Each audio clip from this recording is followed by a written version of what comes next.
Bismillahirrahmanirrahim. Assalamualaikum warahmatullahi wabarakatuh. Halo, perkenalkan nama saya Melinda dengan nomor induk mahasiswa B1A119322 kelas H angkatan 2019, program studi S1 Farmasi Universitas Megareski Makassar. Di video kali ini, saya akan menjelaskan beberapa materi dari mata kuliah analisis instrumen mengenai alat atomic absorption spectroscopy atau disingkat dengan AAS. Enjoy watching this video. Let's go! Poin pertama yaitu definisi atomic absorption spectroscopy atau biasa disingkat dengan AAS adalah salah satu jenis analisa spektrofotometri di mana dasar pengukurannya didasarkan pada pengukuran serapan suatu sinar oleh suatu atom. Sinar yang tidak diserap diteruskan dan diubah menjadi sinyal listrik yang terukur. AAS juga pertama kali diperkenalkan oleh Wells pada tahun 1995. AAS juga merupakan suatu metode yang populer untuk analisa logam karena di samping sederhana, ia juga sensitif dan selektif. Baik, berikut adalah contoh gambar alat atomic absorption spectroscopy atau disingkat dengan AAS. Poin selanjutnya yaitu manfaat dari atomic absorption spectroscopy, yaitu digunakan untuk penentuan unsur-unsur logam yang berdasarkan pada penyerapan cahaya oleh atom. Selanjutnya bagian-bagian dari alat AAS dan fungsinya. Yang pertama itu lampu katoda yang berfungsi sebagai sumber cahaya untuk memberikan energi sehingga unsur logam yang akan diuji akan mudah tereksitasi. Yang kedua, tabung gas yang berfungsi untuk pengaturan banyaknya gas yang akan dikeluarkan dan gas yang berada dalam tabung. Yang ketiga, ada ducting yang berfungsi untuk menghisap hasil pembakaran yang terjadi pada AAS dan mengeluarkannya melalui cerobong asap yang terhubung dengan ducting. Yang keempat, ada kompresor yang berfungsi untuk menyaring udara dari luar agar bersih. Yang kelima, ada burner yang berfungsi untuk tempat pencampuran gas asetilen dan aquabidas agar tercampur merata dan dapat terbakar pada pemantik api secara baik dan merata.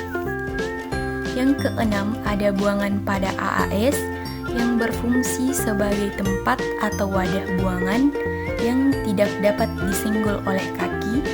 Yang ketujuh, ada monokromator yang berfungsi mengisolasi salah satu jenis resonansi atau radiasi dari sekian banyak spektrum yang dihasilkan oleh lampu Pierre-Houellebecq cathode atau untuk merubah sinar polikromatis menjadi sinar monokromatis sesuai yang dibutuhkan oleh pengukuran.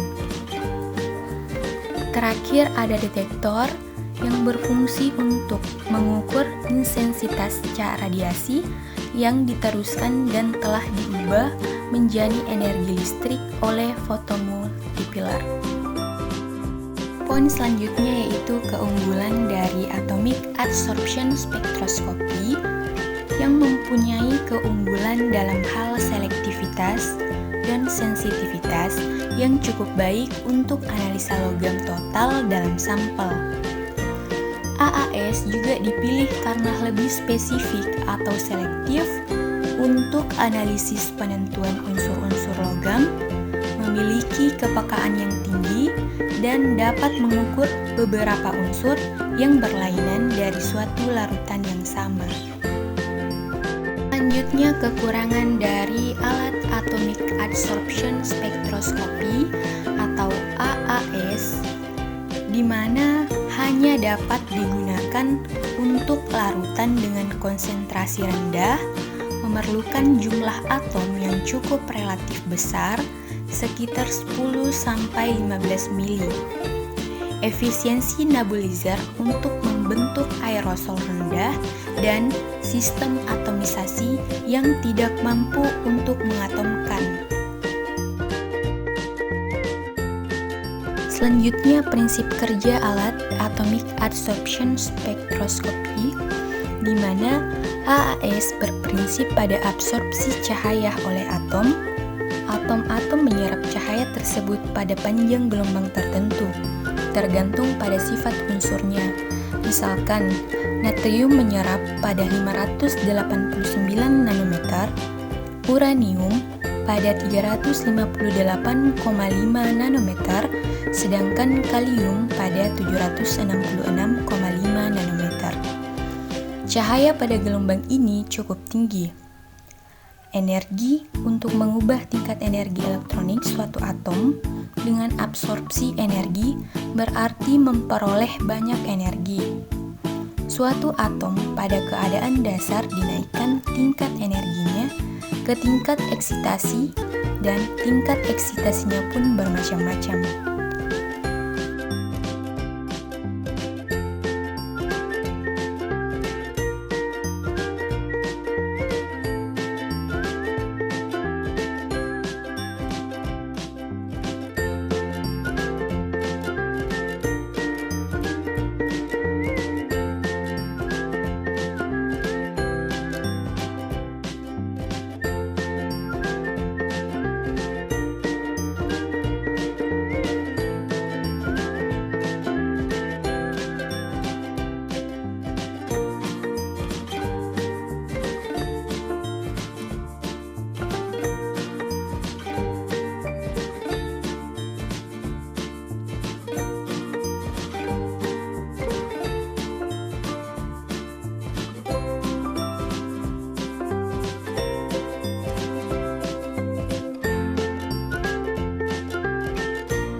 Demikian materi yang sempat saya bawakan pada video ini.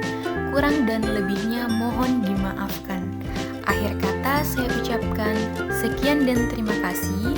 Wassalamualaikum warahmatullahi wabarakatuh.